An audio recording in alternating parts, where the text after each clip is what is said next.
In this search example, we'll look at some of the most fascinating and mysterious resources available in the deep web. We're going to look inside some declassified government document databases. Did you know that because of the Freedom of Information Act, many government agencies had to take their secret documents and compile them into databases on the web for the public to view? Here, for example, is a search I did for the CIA's declassified document database. I can go inside of it, type in a keyword like Cuba, and find CIA documents related to that country. I'll find reports of clandestine operations, transcripts of hearings, and memorandums as well. Here, for example, is one that was formerly secret. Now it's crossed out. When it was put inside the database, it discusses a shoot-down incident over Cuba, mentions Raul Castro and some government officials in the U.S. that were involved. Notice that most of the documents available for viewing, but there's still some things the CIA wants to keep secret, and they blocked those out for us. Going back to the database's homepage, we can scroll down and see some of the most popular secret files. Here's some related to the Bay of Pigs, released just a few months ago.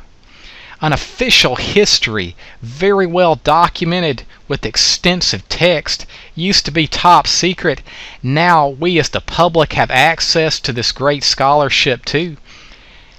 And this document has not only text but also maps of air operations,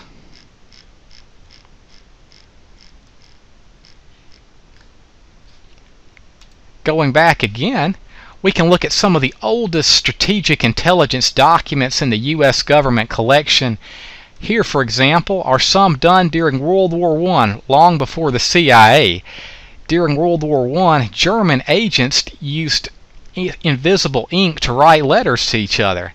The French found out the formula for that invisible ink, and they passed that material on to the U.S. government, and now we can view this secret file from any internet computer. There are 30 million pages of formerly classified materials on the CIA site, and it's constantly being updated. Well, let's go back and see if the FBI has anything interesting to look at. I'll put in FBI declassified documents and put in a designator like database or a synonym like collection or archive. And here's the FBI's vault. They have a nice A through Z list you can browse through, and you'll find not only files on famous gangsters like Al Capone, but also files on people you wouldn't expect to see, like Albert Einstein, Amelia Earhart, Geraldine Ferraro, Martin Luther King Jr., the Kennedys, Lucille Ball, Princess Diana, famous musicians like Elvis Presley, Frank Sinatra, and music groups the FBI was keeping an eye on like Kiss and the Grateful Dead, the Beatles, and the Monkees.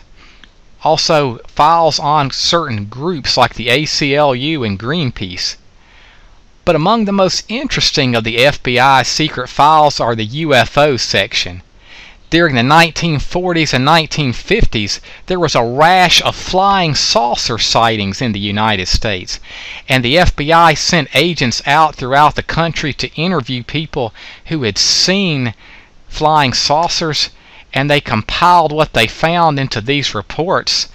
And they tell not only the color and altitude of the flying saucers, but also things like the credibility of the person making their report.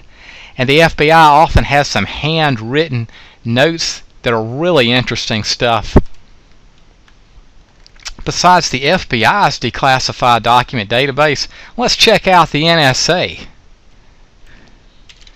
I'll put in NSA declassified documents, play with my keywords for database a little bit, maybe type in digital archive, and there we go.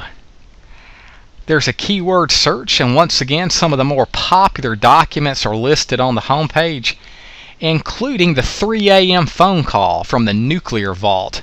I have a special interest in nuclear war gaming, and this relates an incident that almost led to a full-fledged nuclear catastrophe. The United States thought it was under a nuclear attack, and they almost fired their missiles, but it was a false alarm. And there were many such incidents that occurred that you can read about in the NSA archive. I'm kind of glad I'm reading about them in hindsight. I'm glad that I didn't know about them when they were actually taking place. But you can also find photos related to these incidents.